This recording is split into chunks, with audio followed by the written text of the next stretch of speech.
다니엘서 3장 29절에서 30절 다 같이 합독하시겠습니다. 시작. 그러므로 내가 한 칙령을 내리노니 어느 백성이나 민족에게라도 사드락과 메삭과 아벳느고의 하나님께 거슬려 무엇을 말하면 그들은 토막으로 잘려질 것이요 그들의 집은 집태비거리가 될 것이니라. 이는 이처럼 구해낼 수 있는 다른 신이 없기 때문이라 하고 왕이 사드락과 메삭과 아벳느고를 바벨론 지방에서 높였더라. 아멘. 14만 4천이 누구냐? 힌트가 여기서 나오는 겁니다. 되게 놀랍죠? 유대인들은 율법을 지키죠. 결국 그 율법을 지키기 때문에 우상 앞에 절을 하지 않습니다.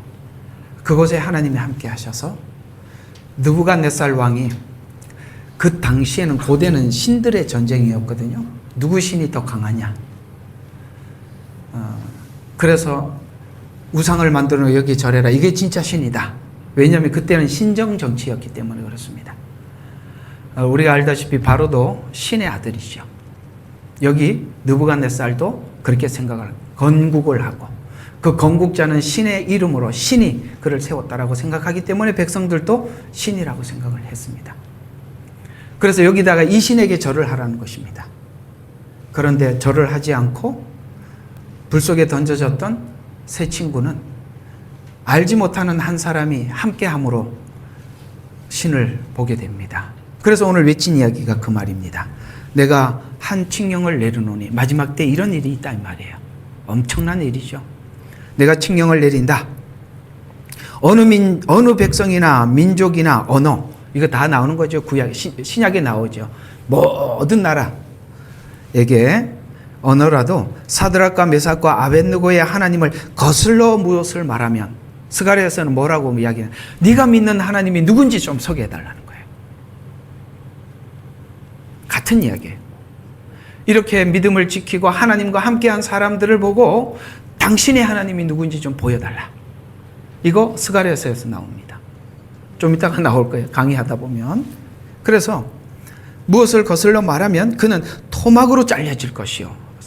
이건 뭡니까? 사형 선고를 내리겠다는 것입니다.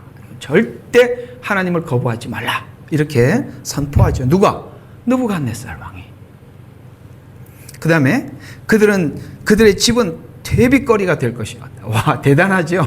그러니까 너만 죽는 게 아니라 너희 집 아주 그냥 대대손손 멸할 것이다. 그러면서 왜 그러냐?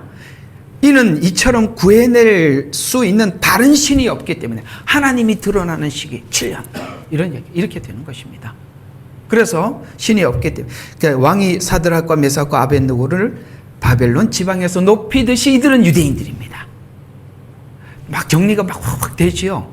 이렇게 숨겨놨단 말이에요. 이걸 못 보면 계속 산에 들어가야 된다. 땅굴을 파야 된다. 아니면 섬으로 도망가야 된다.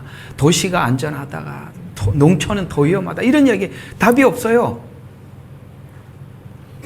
처음부터 잔소리. 자,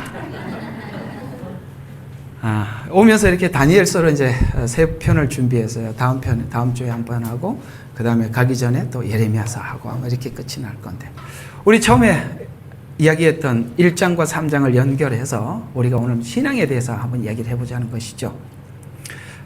여러분 이 마지막 때 누가 승리할 겁니까? 여러분 믿음을 지킨 자들만이 절개를 지키고 마지막까지 믿음을 지키고 하나님 앞에 살아갑니다.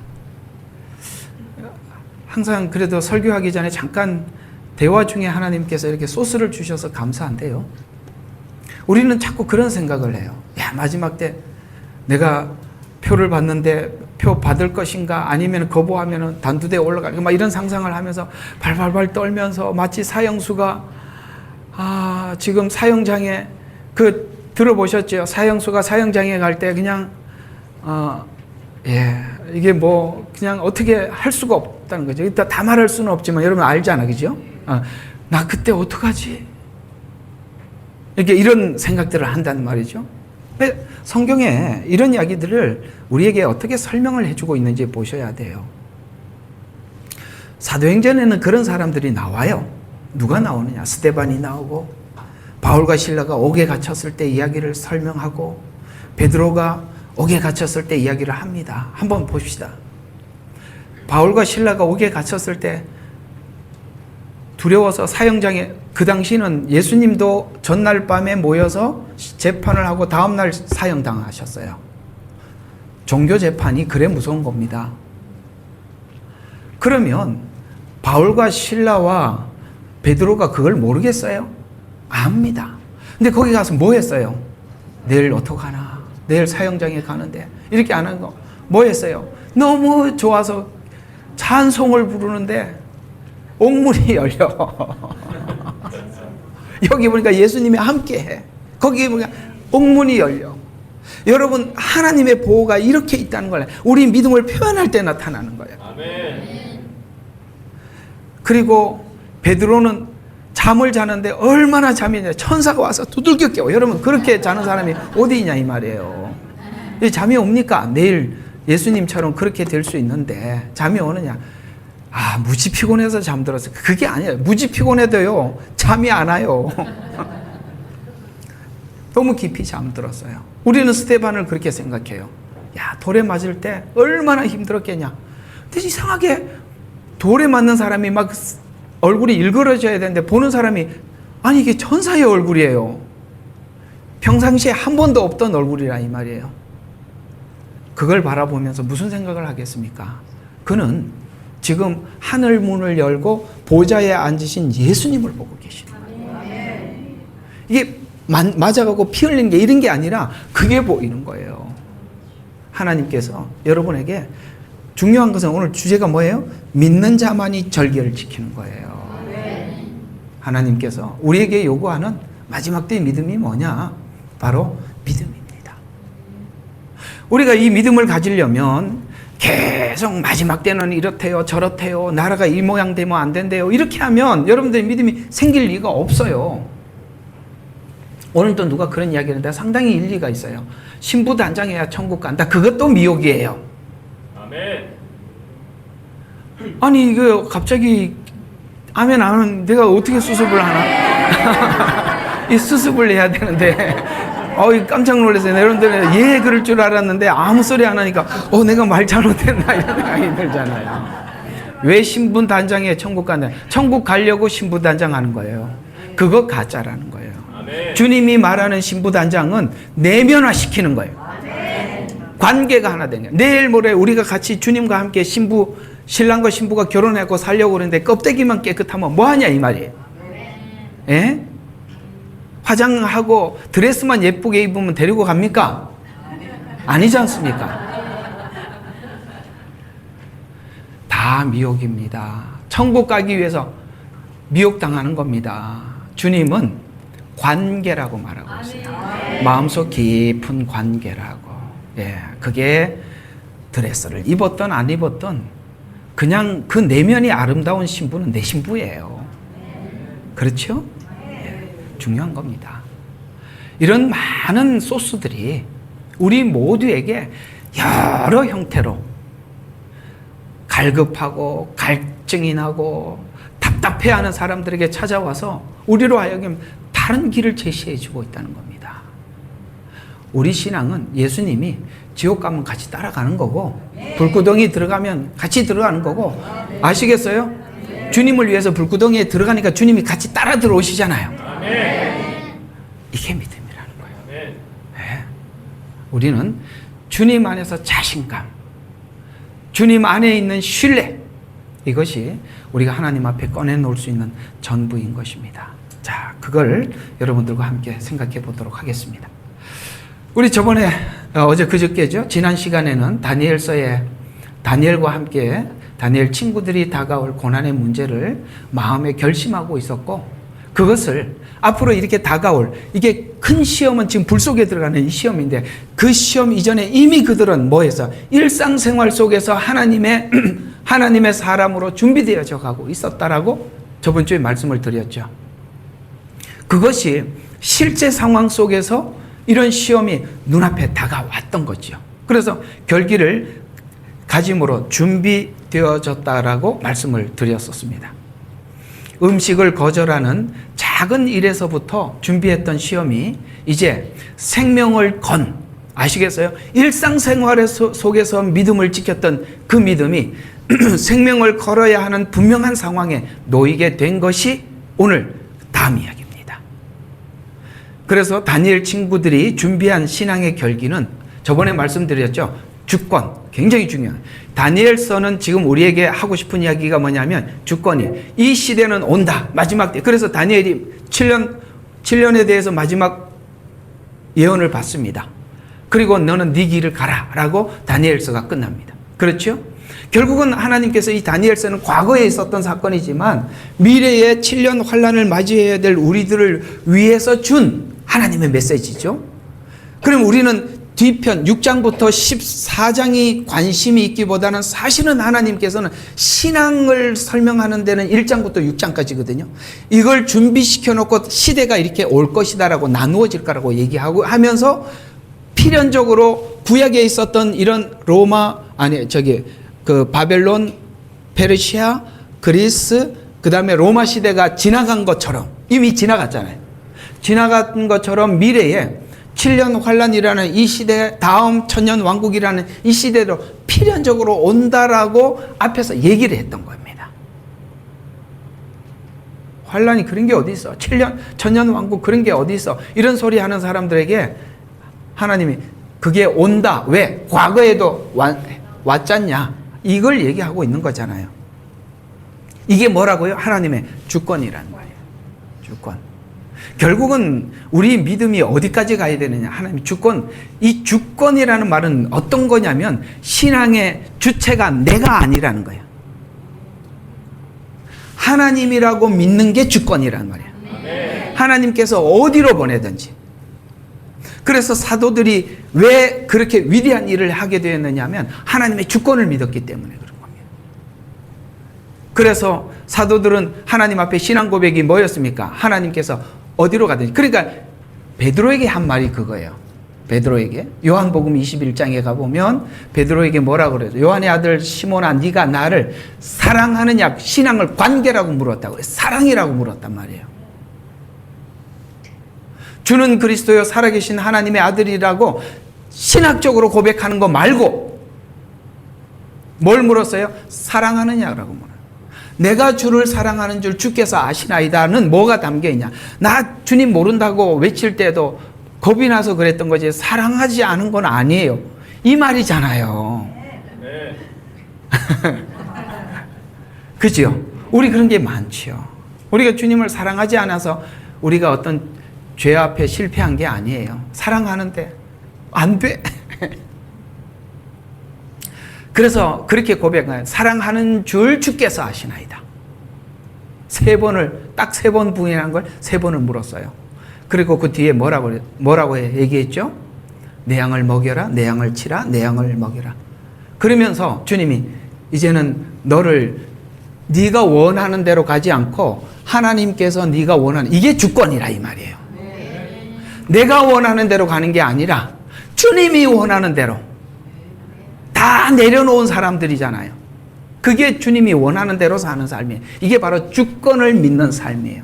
그 주권을 믿는 삶을 살았더니 그들에게 어떤 환경에 갖다 놔도 하나님을 부인하지 않아. 아까 말씀드린 베드로가 감옥에 가도 바울과 실라가 감옥에 가도 그들은 아무렇지도 않아. 가서 오늘 밤은 좀 자라고 그러는갑다 하고 쿨쿨 자는 거예요. 하나님 고생시키더니 오늘 저녁에는 푹 좀 자라고 여기 감옥에 넣는갑다. 나는 저게 한번 유튜브 보다가 너무 웃기는 영상이 있어서 얼마나 웃었는지 몰라. 어떤 흑인이 경찰한테 잡혔어요. 그래 무슨 죄로 근데 경범죄로 잡혀서 오늘 밤 하루는 유치장에서 자야 된대. 그래갖고 이제 뒤에 그 박스에다가 태워갖고 가는데 이 흑인이 행복해갖고 막 웃고 난리 나는 거예요. 그래서 경찰관이 이해가 안 돼갖고 묻는 거예요. 왜 이렇게 행복하냐? 뭐가 그래 좋으냐? 당신 오늘 밤에 유치장에 보내야 된다니까 너무 좋아서 외치는데 참 이게 유머틱한 이야기지만 내가 오늘 우리 와이프하고 하룻밤을 보내지 않아서 너무 행복하다.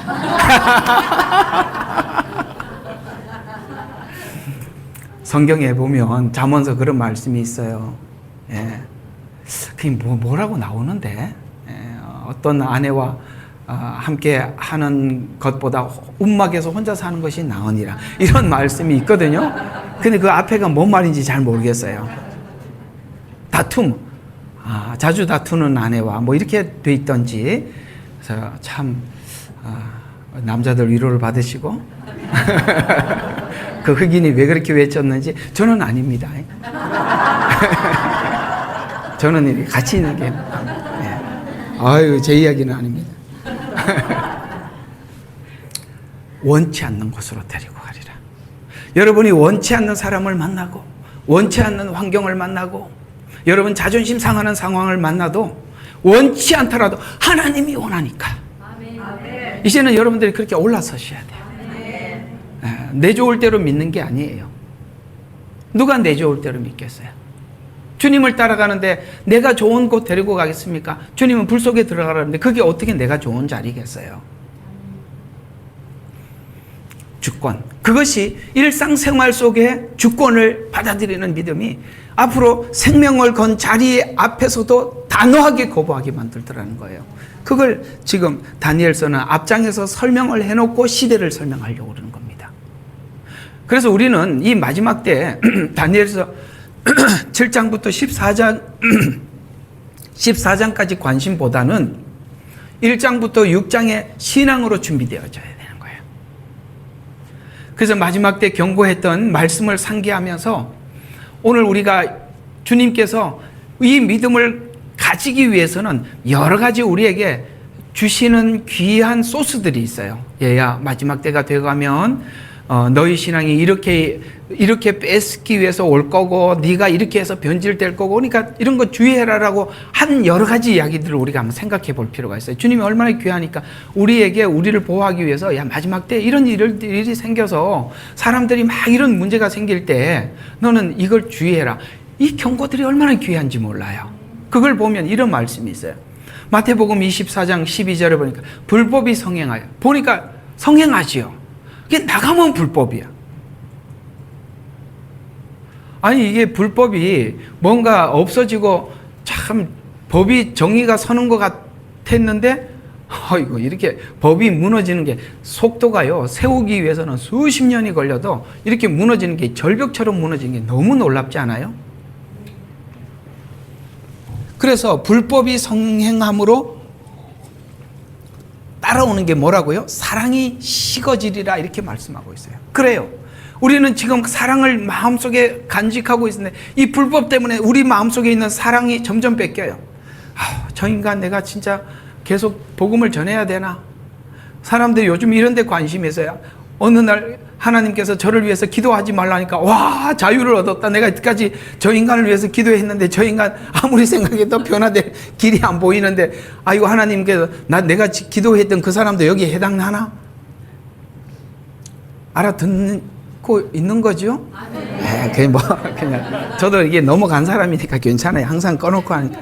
그러니까 그렇잖아요, 그죠? 우리가 자꾸 이 불법 때문에 우리 마음에 상처를 받아. 그리고 우리 마음속에 있던 이 사랑의 불들이 꺼져가는 걸 느껴요. 근데 그걸 주님이 아시고 우리에게 부탁을 하셨어요. 얘야, 불법이 마지막 때 성행할 거다. 그러면 많은 사람들이 사랑이 식어질 것이다. 이렇게 우리에게 강조하고 있는 이 상황을 우리가 실제 만나고 있어요. 그래서 이 시험이 무슨 시험이냐 이거죠. 오늘 여기 보면 요한복음 13장 35절에 보면 너희가 서로 사랑하면 이로써 모든 사람이 너희가 내 제자인 줄 알리라라고 말씀하고 있어요. 이게 무슨 뜻입니까? 이거는 모든 사회적인 현상이라는 거예요. 사랑이 다 식어져요. 그리고 사람들이 사랑이 식어졌다는 걸 다 알고 있어요. 그런데 여전히 어떤 사람이 누구를 사랑하는 사람이 있더라는 거예요. 그건 세상 사람들은 이율배반적으로 사랑합니다. 왜요? 자기에게 유익되지 않으면 사랑을 거부하고 유익하면 사랑합니다. 조건적인 사랑이에요. 근데 어떤 사람이 사랑을 유지하고 남긴 사람이 있어요. 그 족적을 남기는 사람이 있어요. 이거는 아가페 사랑, 곧 주님의 사랑을 담은 사랑만이 이 사랑을 넘어가더라는 거예요. 상황이 그러기 때문에 내 사랑이 식어지는 것이 아니라 주님은 상황이 어떤 상황이었던지 간에 그 사랑을 가지고 계셔서 십자가에 죽으셨거든요. 무슨 시험이냐? 내 사랑이 지금까지 조건적이었냐? 무조건적이었냐? 묻는 것입니다. 이 말은 우리가 아멘이라고 하나님 앞에 답해야 되는 것은 알지만 그게 쉽게 나올 수 있는 답은 아니라는 것도 알지만 우리는 알고 이 시대를 살아야 하는 것입니다. 얘야, 네 마음속에 주님의 사랑을 담고 있느냐? 그래서 사복음서는 정말 주님과의 사랑이라는 관계 안에 들어가지 못했을 때 제자들의 삶을 우리에게 기록하면서 네가 하나님의 사랑을 담지 못했을 때 네가 주님을 따라다니는 이유가 주님의 나라가 임하면 하나는 좌측 우측 요게 조건이라는 거예요. 이해가 가요? 아멘. 여러분들이 신부단장 다 아직도 요한복음 21장을 못 넘어가서 그러는 거예요. 예? 믿음이라는 것이 사랑이라는 관계가 아니라 전부 다 지식이 되면 사복음서에 있는 제자들의 그 모습들이 우리 모습이에요. 그들은 주님을 위해서 아무도 할 수 있는 사람, 주님의 죽음의 자리에 아무도 주님을 따라가지 못합니다. 그러나 사랑이라는 관계 속에 믿음이 설정이 되자 그들은 주님께서 그들에게 생명을 주셨던 것처럼 생명과 생명 안에서 주님을 따라갑니다. 그들은 모두 순교했습니다. 그러나 그 순교를 두려워하지 않았어요. 신앙은 지식도 아니고 조건도 아닙니다. 사랑에 무슨 조건이 있겠어요? 배우자가 키가 몇 개 있냐, 통장에는 돈이 얼마야 확인하고 하자. 이게 무슨 사랑이냐 이 말이에요. 천국이 있으니까 가자고 주님을 이용하는 것밖에 더 되겠어요? 그게 아니라는 거예요. 마지막 때 하나님께서 다 사랑이 식어질 때 내 안에 정말 주님의 사랑이 있는지 하나님이 달아보는 겁니다. 사랑이 식어질 거라고 말하고 있어요. 그러나 여전히 사랑을 간직한 사람들은 주님과의 깊은 관계, 사도들은 그렇게 사람들에게 핍박을 받고 어려움을 당해도 하나님을 향한 그 마음이 변함이 없었던 거예요. 베드로전서 4장 7절에 보면 만물의 마지막이 가까웠으니 그러므로 너희는 정신을 차리고 근신하고 기도해라. 뭘 놓고? 아까 사랑을 잃어버릴 때 너는 그 사랑을 유지하기 위해서 근신해라. 근신은 뭡니까? 거기 빠져들지 말라는 거예요. 세상 사람들이 모두 이렇게 빠져드는데 빠져들지 말고 나오라는 거예요. 혼란과 불법은 마음을 흐트리는데 기도로 근신해서 뭘 하라는 거냐? 우리 감정을 다스리고 내 안에 있는 욕망을 다스리고 내 안에 올라오는 분노를 다스리고 실망을 절제하며 감정 조절을 하라는 거예요. 아멘? 아멘. 정말 이게 어려워요. 감정 조절. 아멘. 그래서 감정을 무너지는 것을 기도로 막아야 한다는 것입니다. 이것이 바로 영적 무기는 기도이기 때문에. 느부갓네살 왕에게 세상을 주관하는 분이 하나님임을 이해할 수 있는 꿈을 꾸었었어요. 지금 하나님 느부갓네살 왕에게 그 황금 우상의 비유는 세상을 주관하는 분이 하나님이라는 것을 여기 1차적으로 불 속에 가서 함께 했던 하나님을 보고 그 다음에 하나님께서 시대적인 꿈을 다 보여요. 느부갓네살에게는 하나님이 다 보여줬다며. 하나님 되심을 여기 풀무불 속에서 보여주셨고 그 다음에 그 시대를 하나님이 주관한다는 것도 보여줬었어요. 그래서 하나님임을 이해할 수 있는 꿈을 꾸었고 배웠는데도 하나님이 세상이 그 다음 시대로 넘어가지 않을 것이라고 자주 말씀해요. 그래서 금신상을 만들었다고 했잖아. 그죠? 은시대, 동시대 이런 거 아니다. 내가 그냥 근데 이게요, 이런 의미가 되는 거예요. 마지막 요한계시록에도 보면은 무너졌도다 바벨론이라고 나오거든요. 그게 무슨 뜻이냐면 느부갓네살이 꿈꿔왔던 그 시대가 지금 우리가 볼 때 민주사회든 사회주의든 공산주의인지 모르겠습니다. 그러나 그것이 하나님이 볼 때는 완전한 나라였어요. 금이라면 가장 가치 있는 국가를 설계했다는 뜻이에요. 아, 그 말이구나. 아시겠어요? 가장 가치 있다. 그 다음이 설계를 해봤자 금이 아니라 은이라는 거예요. 그 다음 잘해봤자 철밖에 안 되는 거예요. 그만큼 이 느부갓네살은 자신감이 있었던 거예요. 인간이 만들 수 있는 최상의 나라, 그걸 만들었다는 거예요. 그것이 마지막 때 이상하게 철과 진흙이라고 했는데 요한계시록에는 뭐가 무너졌다고요? 바벨론이 무너졌다고 이야기합니다. 무슨 이야기일까요? 느부갓네살 왕이 꿈꿔왔던 이런 시대가 지금 마지막 때 이런 전자라는 이런 방법을 통해서 완벽한 이 수많은 수억의 사람들을 통제할 수 있는 완벽한 나라를 만들었다는 겁니다. 그래서 그걸 봤는데도 다음 세대로 넘어가지 않을 것이라고 금신상을 만들어 자신의 왕국이 영원할 것이라고 강요해서 금신상에 절을 했어요.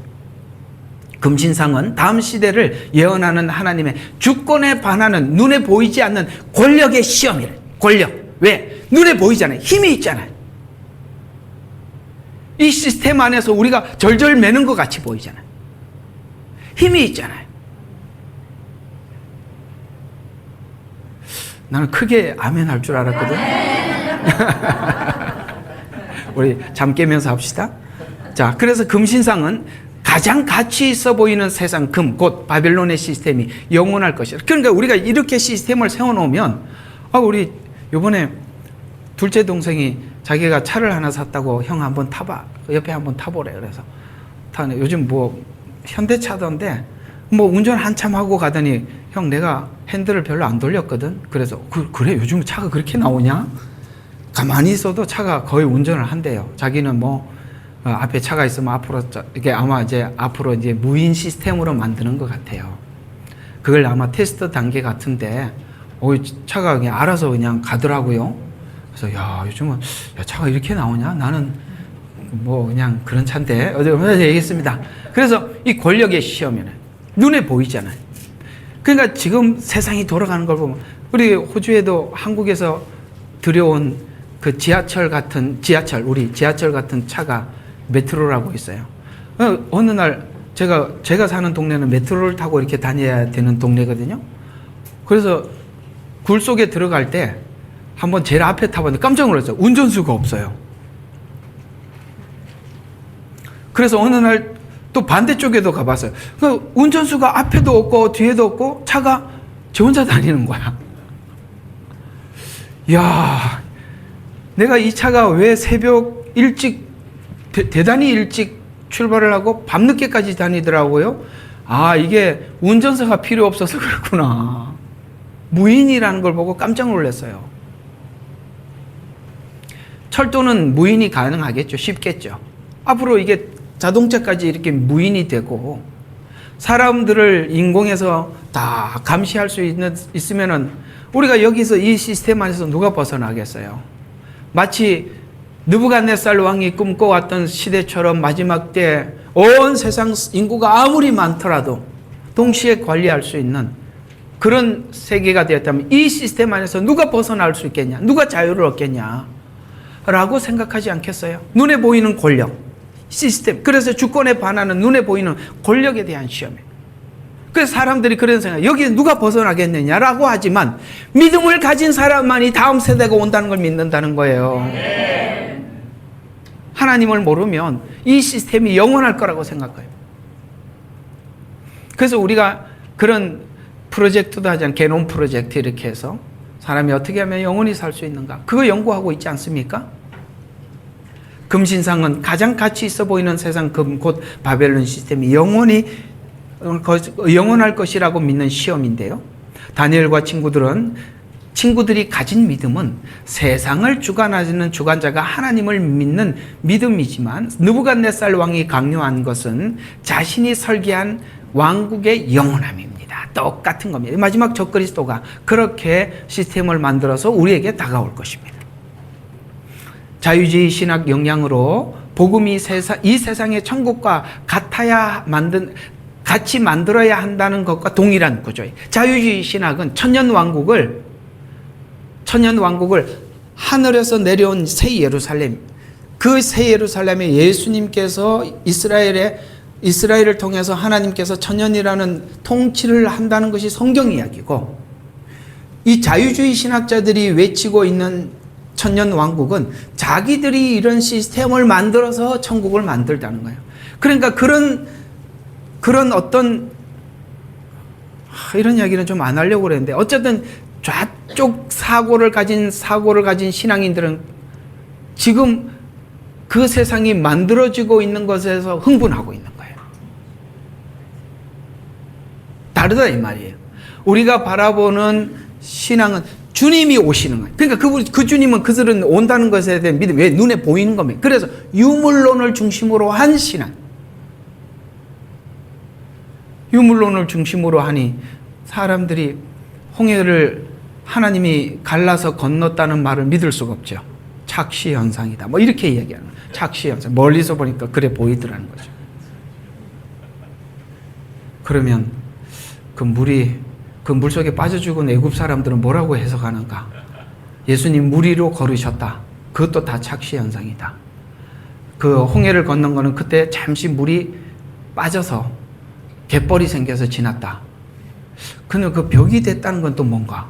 이게 또 안 되잖아요. 그럼 그것도 뭘로 둘러대겠지. 하여튼 그래요. 그 친구들은. 예, 잘 둘러댑니다. 하여튼 그 둘러대는 것도 나는 그 14만 4천도 해석하는데, 요즘은 또 이상한 사람이 그 14만 4천을 푸는데 또 희한하게 푸는데 저 머리가 저게 어디서 나온 건가 싶더라고. 이게 기본적으로 사람의 상상은 그렇게 풀 수 없는데, 이건 분명히 마귀가 그걸 딱 가르쳐 주지 않으면 인간이 어떻게 그런, 나는 얘기를 들어도 무슨 이야기인지도 모르는데 기발해요. 성경의 그 기적들을 푸는 게.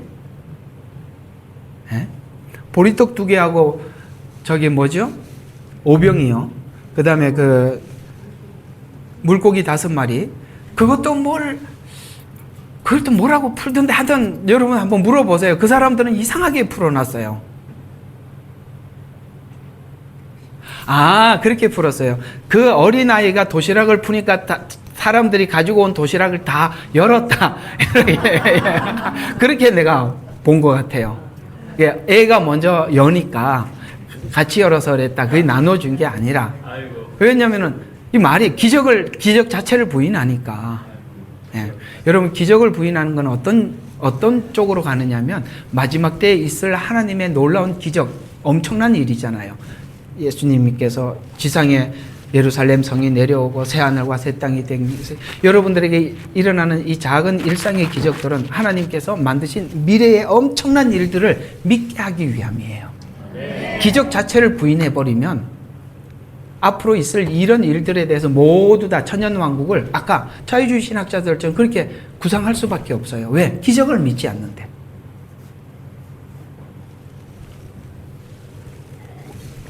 빨리 가야 되니까. 자, 그래서 계시록에서는 천국 복음인 예루살렘 성과 지상 복음인 바벨론 성이 나와요. 이 마지막 때도 이 두 성이 있고, 두 성에서 나오는 복음이 달라요. 많이 얻어가죠?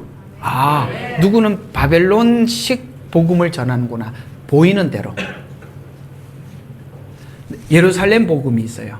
하나님의 약속만 믿는 거예요. 그래서 두 성이 등장하는 거예요. 그리고 두 성에 들어와 있는 사람들이 나누어지는 거예요. 그래서 두 성이 나오는데, 이 두 나라 두 임금이 존재할 수 없어요. 성에는 임금이 있잖아요. 근데 두 임금이 존재할 수 없듯이 둘은 연합할 수 없어요. 연합할 수 없는데 연합을 시도하고 있단 말이에요. 안 된단 말이에요.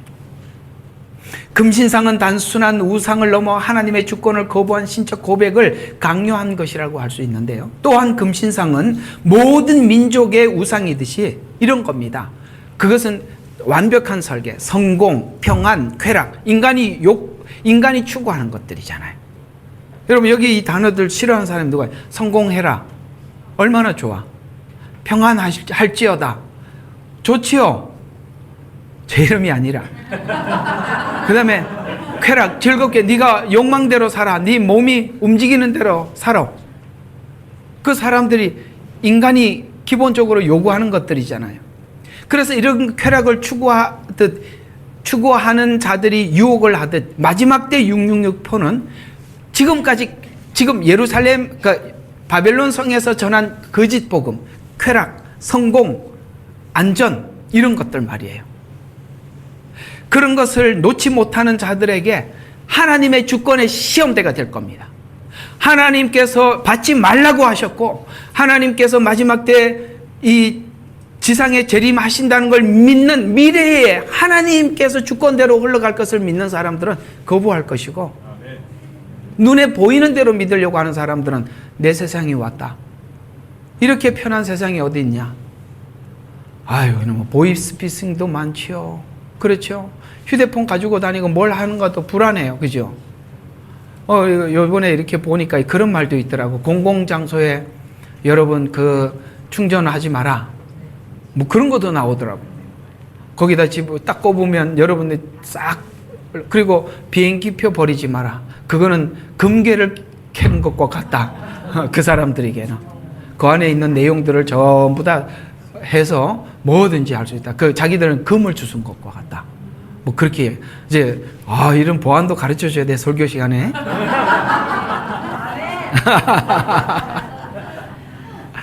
그런 것처럼 아니 그 작은 그거 하나가 내 모든 것을 흐트러 놓을 수 있다고 누가 생각을 했겠습니까? 그러니까 사람들이 점점 불안하니까 야 이제는 이마나 손에 받아갖고 네 몸뚱아리가 아니면은 아무것도 못하게, 그러면 아이고 좋은 세상 왔네 생각하지 않겠어요? 그러니까 이런 것을 추구하는 사람들이야 그런 세상 시대가 오면 얼마나 좋겠어요. 야 이제는 보이스피싱 걱정할 필요도 없고 해커들 걱정할 필요도 없고 그렇게 하지 않겠습니까? 바로 그 얘기죠.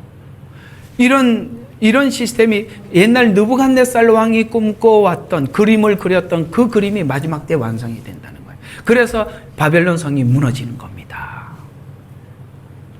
그래서 큰 시험대가 될 것입니다. 마치 계시록의 짐승을 위해서 우상을 만들어 놓고 거기에 경배하지 않는 자들은 누구든지 죽임을 당하게 되듯 동일한 시험이 앞에 이미 있었다는 거예요. 666표 시험이 뭐냐? 여기 다니엘서 3장에서 얘기하고 있는 이 시험이 같은 이야기예요. 여러분들이 모두 다 이 표를 받지 않게 다니엘 세 친구 같은 믿음을 가진 사람들만이 받지 않는 거예요. 그래서 다니엘서 3장 1절과 7절에 보면 느부갓네살 왕이 높이 약 60규빗, 약 27m. 요거 이제 대략 보면 아파트 한 9층, 10층 높이라고 합디다. 상상을 해보면 그 당시에 먼 들판에서 저 멀리서도 볼 정도니까 이렇게 높게 금신상을 만드는 대단한 일입니다. 그래서 금신상을 세우고 또 음악 소리에 맞춰서 넘어져 경배하라 이렇게 외쳤어요. 자, 음악이 딱 울리면 거기서 딱 엎드려서 경배하라 라고 명령을 합니다. 이때 바벨론에 속한 사람들은 음악에 맞춰서 경배하지만 하나님의 계명을 가지고 믿음의 절개로 굳게 준비한 자들에게는 준비된 대로 그들은 오늘 새 친구가 거부하듯이 거부하게 되는 것입니다. 자, 그러면 이게 누구는 거기에 굴복하고 누구는 굴복하지 않는 이게 뭐냐 이거죠. 어디에 가치를 두고 살아가느냐. 가치. 그래서 서로 연합 하나 될 수 없는 관계. 다니엘서서 볼 수 있듯이 마지막 때 인간이 만든 가치, 바벨론. 대중의 가치와, 그렇죠? 대중의 가치. 인간이 만든 가치. 지금 이렇게 흘러가는 이런 시스템들. 그 다음에 또 뭐죠? 말씀의 절대 가치가 충돌할 때 둘은, 여러분 이건 절대 이거는 연합할 수, 두 임금이 있을 수도 없고요. 두 성이 존재할 수도 없고요. 그렇죠? 두 시스템이 동시에 연합할 수 없어요. 이게 할 수 없는 걸 하자는 거예요. 이 종교 통합이라는 게. 우리가 말씀 앞에 선명하게 서 있는 사람은요, 절대 동의할 수 없는 일이라 이 말이에요. 지금 여러분들은 누구냐? 말씀의 절대 가치를 가지고 있었기 때문에 이상한데? 이렇게 하고 여러분들이 발견한 거예요. 그 말씀의 절대 가치를 두지 않는 사람들이야 이래도 여기도 교회, 저기도 교회, 다 교회예요. 이게 설교 듣는 목사님들 오해는 하지 마십시오. 교회는 예수 그리스도께서 주인이시고 그 예수 그리스도의 복음을 전하는 것이 교회지요. 또 사람들은 그렇게 우리도 해. 복음을 전해. 글쎄 옳시다. 그거는 좀 들어보고 할 이야기입니다. 그래서 종교도 금신상에서 볼 수 있듯이 유대인이나 바벨론인이나 금신상에 함께 절해요. 그러니까 지금 여기 자 경배해라, 나팔이 불고 음악 소리에 맞춰서 해라. 그러니까 거기 있는 사람들이 다 누구예요? 유대인들도 있었고 바벨론인 사람들도 있어. 이게 종교 통합이라는 거예요. 하나님이 아닌 다른 우상을 세우는 거 거기 절해라. 이게 지금 종교 통합이에요. 그래서 금신상에 볼 유대인들이나 바벨론 사람들이나 금신상에 함께 절하듯이 종교 통합을 가치로 여기게 될 것이다. 그래서 지금 그게 외쳐지고 그 뒤에 뭡니까? 남은 진짜 신앙인들이 시험을 받는 거예요. 우리는 미래에 그런 시간들이 다가올걸요. 그래서 금신상이 모든 것을 구원할 수 있는 종교, 다원주의 성향을 의미하는 것으로 성도가 가져야 할 믿음은 오직 예수 그리스도의 신앙인데 그 안에 구원이 있음을 우리는 붙잡아야 합니다. 바벨론은 잘 알고 있습니다. 하나님을 부인하고 자신의 세상을 만들어서 자기를 위해서 종교 통합이 이 외에 다른 방법이 없음을 아시겠어요? 지금 이 크리스찬들, 진짜 믿는 이 사람들을 자기 사람으로 만들기 위해서는 이 방법을 써야 한다는 걸 잘 알고 있다 이 말이에요. 이런 일들이 바벨론에서도 있었고, 여러분 그 로마 이게 생각이 안 나네. 로마에서 기독교를 국교화시켰던 왕이 누구죠? 콘스탄틴. 항상 이게 이름이 좀 그래요. 콘스탄틴 때도 똑같은 거예요. 로마인들이 가지고 있는 종교와 기독교인들이 가지고 있는 종교를 섞는 겁니다. 그게 거기서 빠져나온 게 가톨릭입니다. 똑같이 여기 바벨론인들과 유대인들을 함께 모아놓고 금신상에 동시에 절하라는 거예요. 이런 일들이 과거에 있었고 미래에 올 거라 이 말이에요. 그들이 왜 이렇게 하느냐? 그 금신상을 만들어 놓고 하느냐? 딱 한 가지. 이 종교 통합 이외에는 다른 방법이 없다는 걸 잘 알고 있습니다.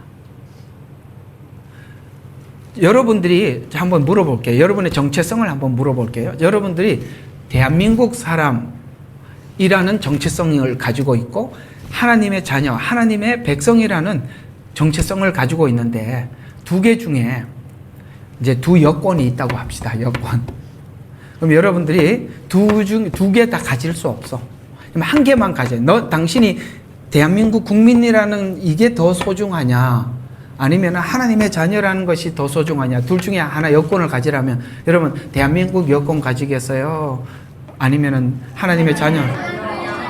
그러니까 이런 사람들은요 종교 통합밖에 방법이 없다니까요. 이해가 가요? 국가라는 개념은 사람들에게 중요하지 않아요. 여러분들의 신앙이라는 것이 훨씬 중요한 겁니다. 그러려면 이 신앙의 정신을 뺏으려면 종교 통합 이외에는 방법이 없다는 걸 너무나도 잘 아는 겁니다. 그래서 종교 통합이 운동이 일어나는 겁니다. 아시겠죠? 왜 이 유대인들은 절대 굴복시킬 수가 없어요.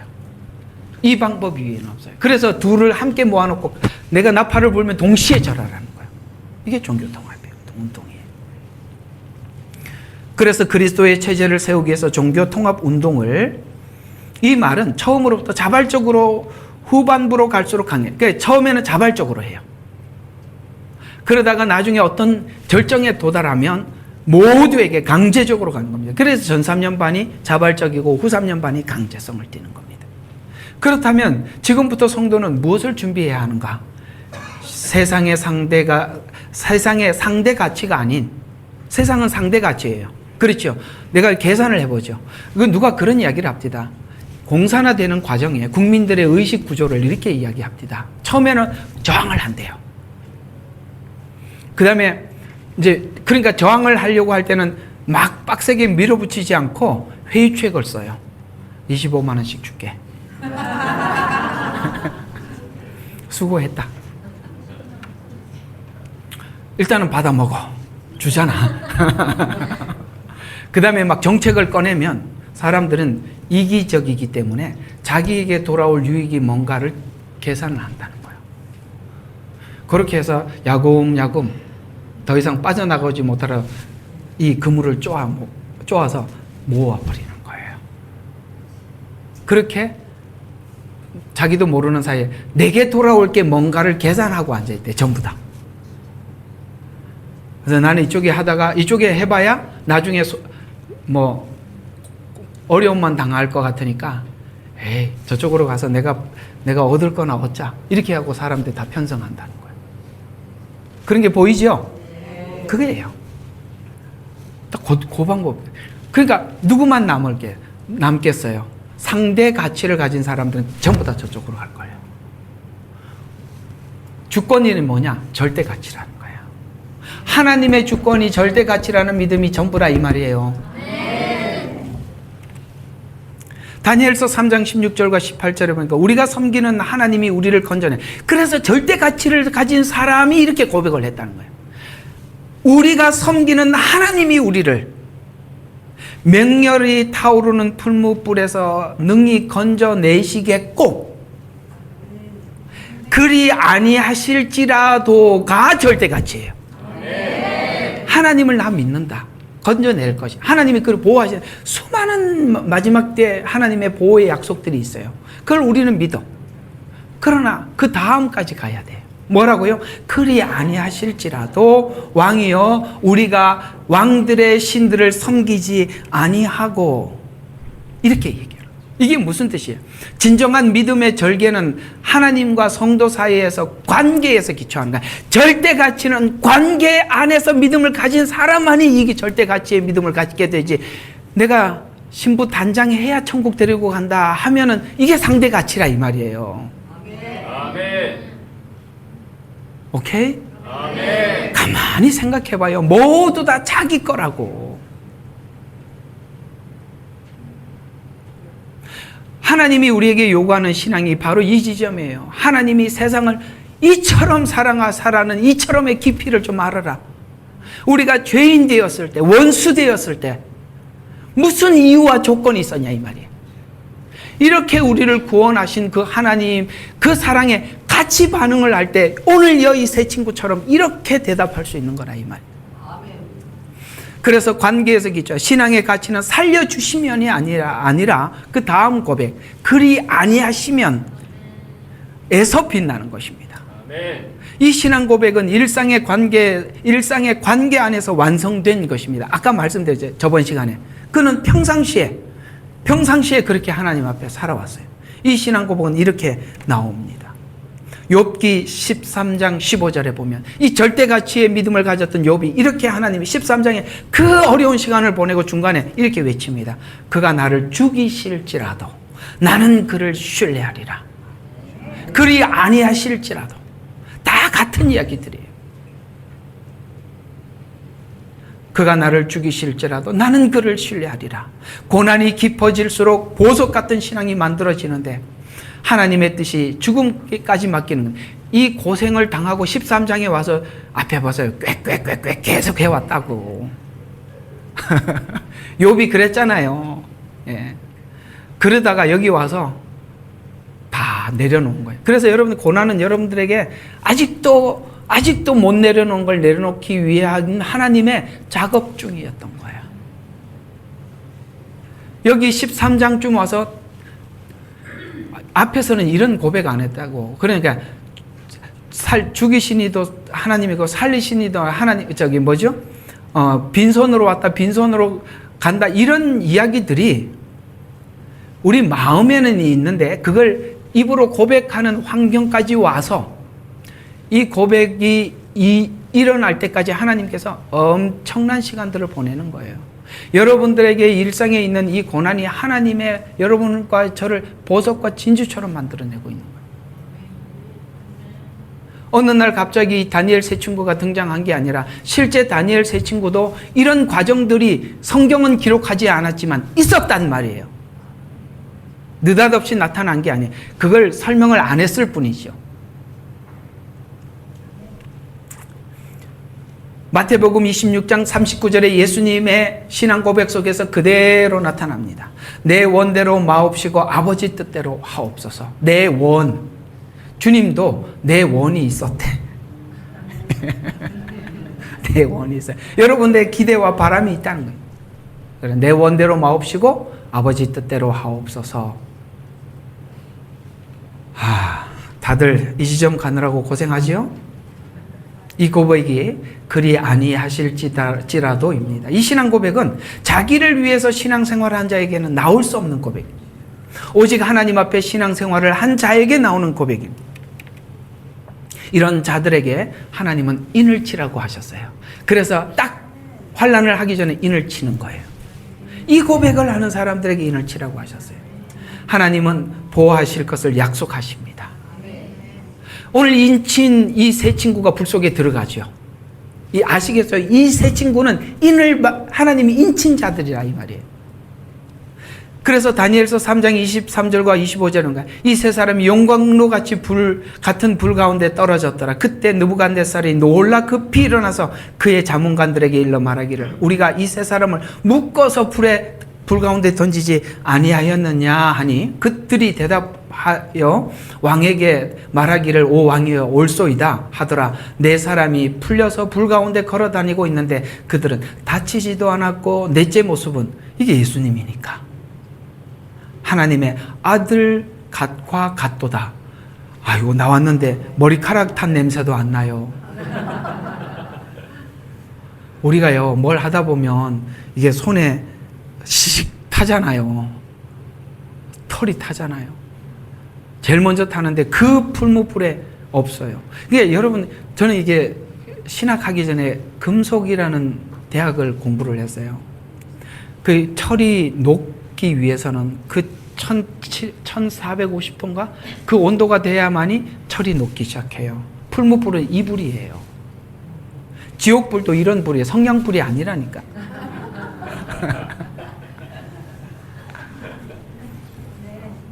그러니 가까이 가도 죽잖아요. 그래서 던지려고 하는 사람이 자기가 다 죽잖아요.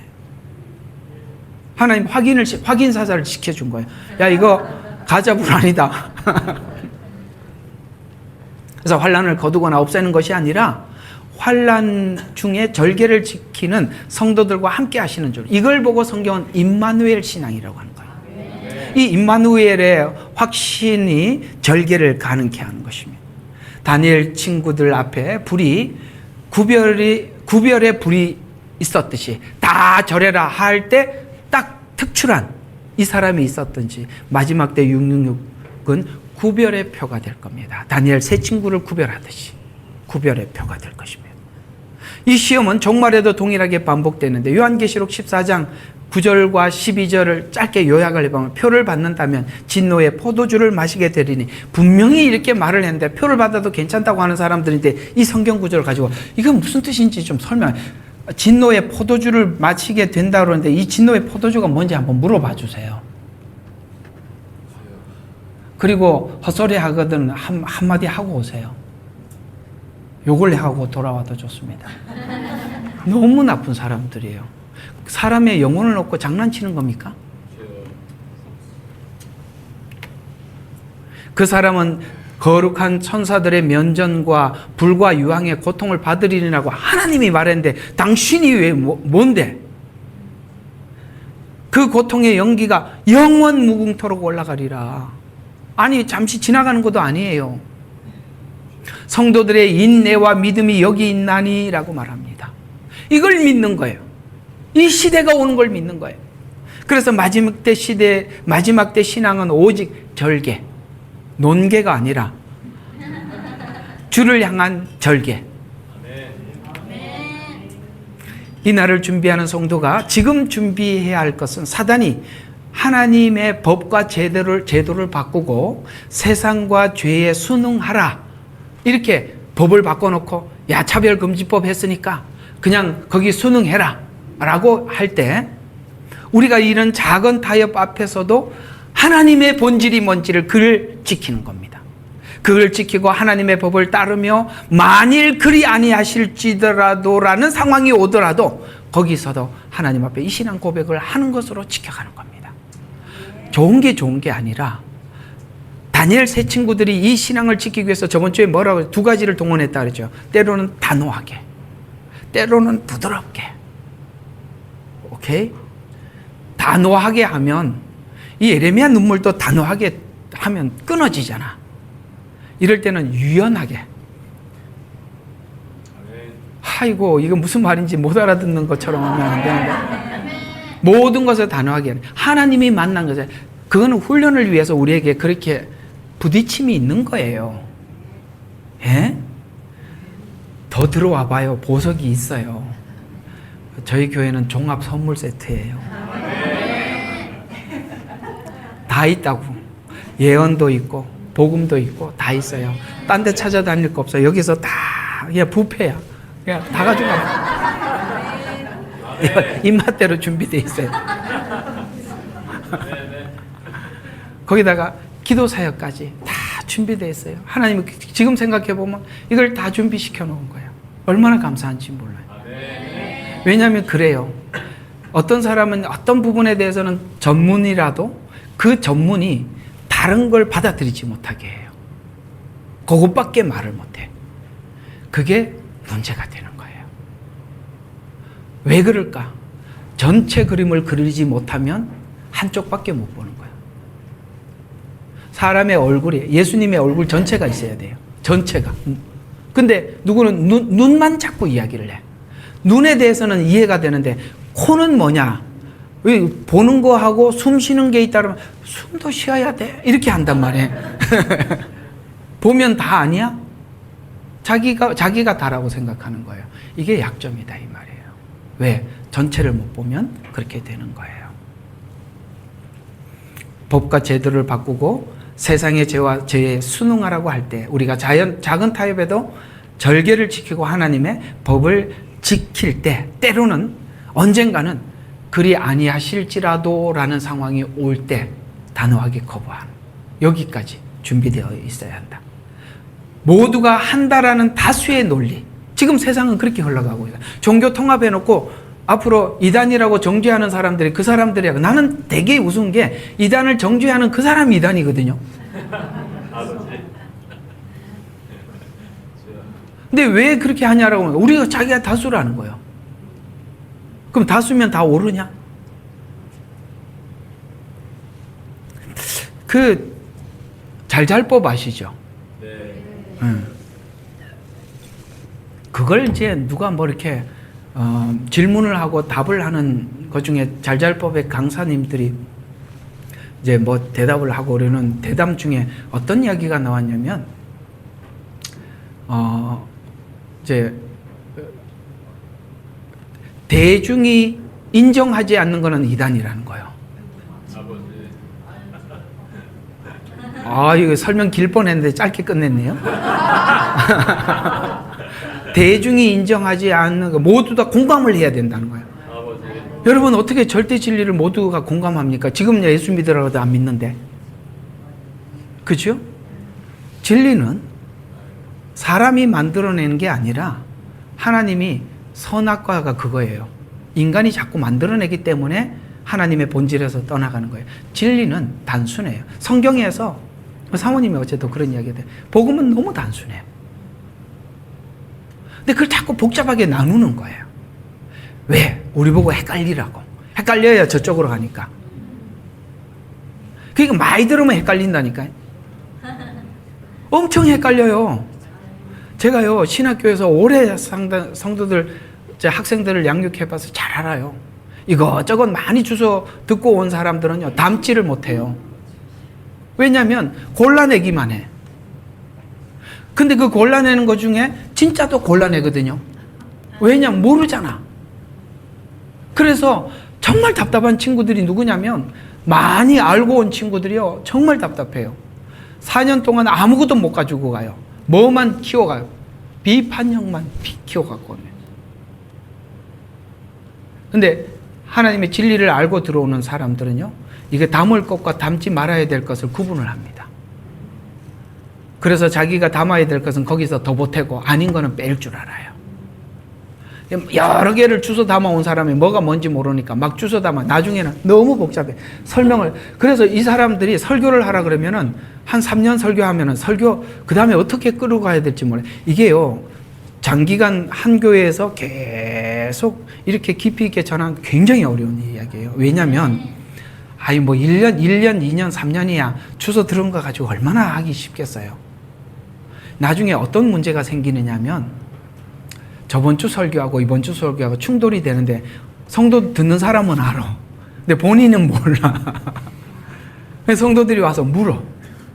저번에는 이 내용을 이렇게 설명을 하시다가 이번에는 이렇게 설명을 하시는데 왜 그래요? 그러면 자기가 내가 그렇게 설교를 했나? 이렇게 생각이 드는 거예요. 왜? 개념 없이 했거든요. 서 있지 않단 말이에요. 틀이. 그만합시다. 자, 그래서 이 다수가 진리는 아니다. 세상은 전부 다 사람의 숫자를 모아서 옳다. 이렇게 할 겁니다. 그래서 로마서에서도 죄를 어떻게 하느냐? 옳다 하느니라. 사람들이 모아가지고 죄를 합법화시켜서 옳다 하느니라. 이렇게 갈 겁니다. 그러니까 우리가 지금 마지막 때가 뭐의 공격이냐? 절대 진리의 공격인데 그 절대 진리의 공격 앞에 우리가 맞서서 싸워야 되는 거예요. 지켜야 되는 거예요. 그러면 우리가 어떤 쪽에 더 가치가 있느냐를 무게를 둬야 되는데 그 가치는 말씀은 믿음은 들음으로 생기니까 여러분들이 그리스도의 말씀을 들을 때 그 가치에 무게를 두게 될 것입니다. 참 용케 안 주무시는 거 보니까 참 감사합니다. 예. 자, 불같은 고난과 물같은 고난이라고 성경은 미래의 고난을 얘기를 하고 있어요. 이게 뭡니까? 일상과 환난 때가 이렇게 물 같고 불 같은 고난. 이렇게 손해를 감수하고 믿음으로 나간 자리에 하나님과 함께 하심을 기억해라. 이사야서 42장 2절에 보니까 그들이 물 가운데로 지날 때, 이게 무슨 뜻이에요? 물 가운데로 지나는 고난이 있다는 거예요. 또 하나는 내가 너와 함께 할 것이요. 그 다음에 또 강들을 건널 때 그것들이 너를 침몰할. 그러니까 우리가 고난을 여러 가지 색상으로 표현하고 있어요. 그래서 불 가운데로 지날 때 너를 사르지 못할 것이요. 불꽃이 내 위에 타지도 못하리니. 이게 무슨 뜻이냐? 강을 지날 때가 있어요. 물 같은 곳을 지나야 돼. 불 같은 고난이 있는 거예요. 누가 편안하게 누구나 다 나는 강에 있어요. 나는 지금 물을 지나가고 있어요. 누구는 불 같은 고난을 여러분 각각이 다르게 그렇게 지나가고 있는 겁니다. 그러나 주님이 일상을 통해서 나와 함께 하는 것을 보여줘서 그들이 불무불 앞에서도 뛰어들어가서 들어갈 수 있었던 겁니다. 평상시에 하나님을 체험하는 게 그렇게 중요한 겁니다. 그래서 중립의 어정쩡한 자리에서 떠나 분명한 자리에서 목소리를 내어서 영적 근력을 하나님 우리에게 체력을 강화시키고 있는 것입니다. 종말을 대비한 성도는 훈련으로 지금부터 말씀을 마음에 두고 실천해야 되는데 시편 119편 11절에 보면 내가 주께 범죄하지 아니하려 하여 말씀을 어디에다 두었다고요? 머리 말고 마음에 두는 거예요. 머리로는 청산유수예요. 설명을 그렇게 잘하는데 마음에 두지 않으니까. 왜 마음에 말씀을 마음에 두었다는 것은 주님을 내 마음에 두었다는 거예요.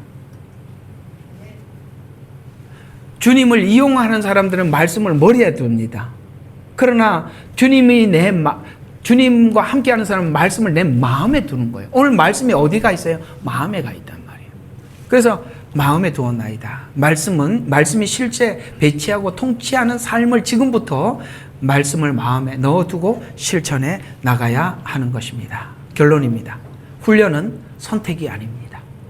여러분, 하나님 훈련 없이 우리가 주님의 군병이 될 수도 없고 하나님 앞에 이 절대 가치를 지켜낼 수 없어요. 훈련 없이 우리는 세상 사람들이었어요. 근데 그리스도인이 되고 난 이후에 그리스도인이 됐다고 신분이 바뀌었다고 그리스도인이 완벽하게 된 건 아닙니다. 우리는 훈련을 받으셔야 되는 겁니다. 근데 훈련을 누가 스스로 받겠습니까? 그러니 하나님이 강제로 시키는 거예요. 힘들죠? 저도 힘들어요. 누가 힘 안 들겠어요? 참 힘듭니다. 저는 교관이고 여러분들은 훈련병이에요. 교관이 먼저 가봐야 알죠. 아멘. 이게 책으로 설명한 게 아니라는 얘기입니다. 자, 이건 왜 그렇게 해야 하냐? 이거는 생존의 문제고 이것이 배교냐 믿음을 지키는 자의 결정은 지금부터 결정해요. 정말 그래서 하나님이 지금 여러분들에게 그렇게 빡세게 훈련을 시키는 거예요. 야, 군대 자 훈련소 들어가 보면 주머니에 손 넣고 웃으면서 들어옵니다. 근데 그 부모님들이 볼 때까지는 저기 와서 오십시오 막 이렇게 얘기해요. 조교들이 딱 서가지고 괜찮네 하고 들어가요. 어서 오십시오. 오시느라고 수고 많으셨습니다. 반갑습니다. 뭐 그래요. 그리고 이제 문 쫙 닫고 부모님들 빠이빠이 하잖아요. 딱 그러면 이 새끼들이 딱 그 바로 시작하는 거야. 나 깜짝 놀랐어요. 그래서 아니 조금 전에 친절할 때는 뭐고 갑자기 서갖고 딱 그래. 이게 뭐예요? 갑자기 야 뭐냐? 이러면서 굴러. 뭐 굴리는 거야. 막 그냥 옷 사복 입고 왔는데 막 굴리고 막 일어서 앉아 그러니까 막 정신이 하나도 없어요. 그 뭐 PT 체조 시키고 막 이렇게 해요. 그리고 난 뒤에 머리 딱 깎고 옷 입혀 놓으면 그때부터 밤 12시에도 사이렌 울려 세상에 밤새도록 굴려. 야 진짜 그렇게 군인이 되더라고요. 우리는 세상 사람들이었어요. 그 때를 벗는 게 쉽게 벗어지는 게 아니에요. 하나님의 그런 강인한 훈련 아니고는 우리가 가졌던 가치 내려놓지 않습니다. 우리가 가지고 있는 고집 내려놓지 않아요. 하나님이 사정없이 돌리는 거예요. 아이고, 전도할 때는 그런 얘기 하지 마세요.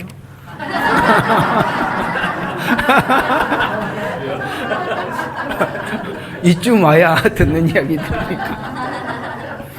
자, 불법이 성할 때 사랑이 식어지지 않도록 기도하라는 권면 마음에 두시고 그리 아니하실지라도의 절개, 조건 없는 신뢰로 하나님을 지켜라. 조건을 다 가져. 하나님, 내가 이렇게 했으니 이렇게 해주세요. 아니에요. 내가 이 길 가더라도 아버지 뜻대로 하옵소서 이렇게 가는 겁니다. 그가 나를 죽이실지라도 나는 주를 신뢰합니다. 까지 가는 겁니다.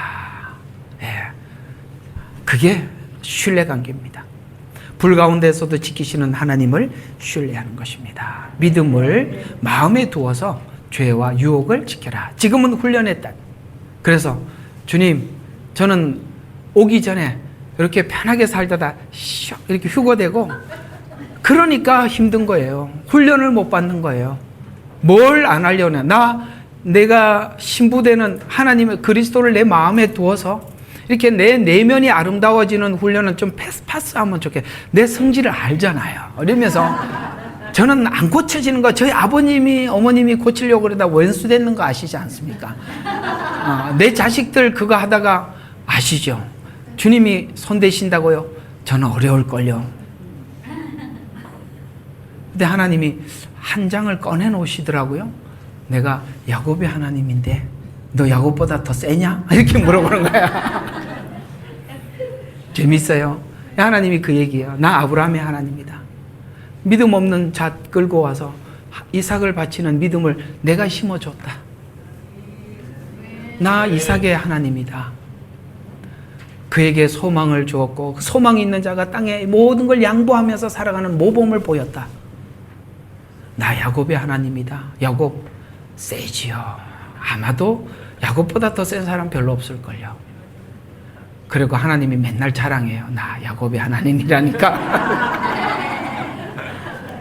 그 누가 피해 가겠어요? 그 고집이 신앙을 지키는 고집으로 바뀌는 거예요. 야곱이요. 그 고집이 바뀌었더니 대단해졌어요. 어느 정도 말년에 이런 이야기를 해요. 바로가 그때 신의 아들이라고 했잖아요. 바로를 딱 세워놓고 야 이놈아 무릎 꿇어라. 내 하나님 이름으로 기도해 줄 테니. 그러니까 이 바로가 신이 야곱이 내 머리를 딱 기도 안수를 받는 거예요. 누가 그거 하겠어요?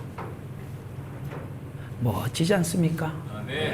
우리의 그 옛날 담대함이 주님 안에 담대함으로 우리 옛날 옛 고집이 주님을 신뢰하는 고집으로 바뀐 거예요. 우리도 가만히 보면 다 그렇게 바뀐 거예요. 그래서 보면은 세지 않는 사람이 없는데 다 세. 다 세. 그래서 여기 온 거예요. 대충 해서 안 되는 사람들 여기 모아. 저는 감사해요. 저희들이 옆에 없으니까 혼자 크는 거예요. 혼자 크니까 빨리 커요. 이것만 하고 그 간증 시간으로 들어갈게요. 요번에 이제 우리 딸하고 사모님하고 이제 그 언니 때문에 이렇게 한 2주 왔다가 갔잖아요. 그래서 제가 우리 손주들 둘이 이제 거두고 있었어요. 그런데 엄마가 있으면 말을 안 들어. 그 둘째가 특히. 엄마가 오니까 딱 말 안 듣더구만. 근데 이제 저녁에 이제 가서 애들하고 같이 자고 학교 보내고 또 제가 볼 일 보고 항상 그렇게 해왔거든요. 없으니까요. 다 삽디다. 배고프니까 알아서 합디다. 챙겨주니까 어린아이가 되는 거예요. 그러니까 없으니까 해요. 말 잘 들어요. 딱 하라 그러면요 해요. 놀랍게도 엄마가 왔어요. 안 해. 이야. 그래서 제가 알았어요. 혼자 크는 게 빨리 크는 거구나. 아마 그래서 우리에게 멀리 떨어뜨려 놨지 않았을까요? 혼자서도 잘 자라십시오. 기도하고 마치겠습니다. 하나님, 이렇게 저렇게 나누었지만 우리가 가져야 될 메시지들이 많이 있습니다. 하나님, 마지막 때는 다가오고 환난의 때는 우리 눈앞에 있는데 우리는 발을 동동 구르지만 그러나 하나님은 느긋하십니다. 우리를 알게 모르게 훈련시키시고 세워가시고 만들어가시는 하나님을 찬양합니다. 우리는 참 궁금했습니다. 왜 이렇게 교회가 온라인으로 떨어져서 함께 나누어야 하나? 그렇습니다. 이것이 이 마지막 때 모든 사람들이 건물교회에 모여 있어야 된다고 생각하지만 그 건물교회는 엄청난 공격을 받게 될 것입니다. 우리가 미리 이렇게 준비되게 하셔서 감사하고 준비된 믿음으로 이 마지막 때 하나님의 귀한 용사로 일꾼으로 우뚝 설 수 있는 귀한 교회가 되게 축복하옵소서. 예수님 이름으로 기도드렸습니다.